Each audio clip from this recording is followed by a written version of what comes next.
નમસ્કાર, સમાચારોમાં હું છું આપની સાથે હિરલ મહેતા। પવનની દિશા બદલાતા ગુજરાતમાં ઠંડીથી આંશિક રાહત મળી શકે છે। રાજ્યમાં ઉત્તર પૂર્વના પવનો ફૂંકાતા બેવડે ઋતુ અનુભવાશે। રાજ્યમાં મહત્તમ તાપમાન 2 થી 3 ડિગ્રીનો વધારો રહેશે। 3 દિવસ સુધી રાજ્યમાં બેવડી ઋતુની અસર રહેશે। રાજ્યના કેટલાક ભાગોમાં વાદળછાયું વાતાવરણ રહેશે। તો ગુજરાતમાં હાલ કોઈ માવઠાની શક્યતા નહીં। અમદાવાદ, ગાંધીનગર સહિતના શહેરોમાં લઘુત્તમ તાપમાન 15 ડિગ્રીથી નીચું રહેવાની શક્યતા છે।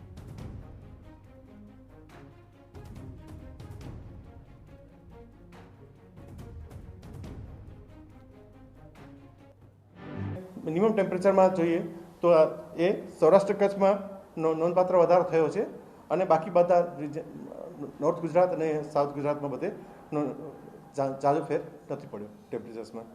અને જો નોર્મલની વાત કરીએ તો નોર્મલમાં નોર્થ ગુજરાતમાં સામાન્ય અથવા સામાન્ય કરતાં થોડો વધારે થયો છે ટેમ્પરેચરમાં વધારો અને બાકી આખા રિજનમાં ટેમ્પરેચર્સ નોર્મલ રહ્યા છે।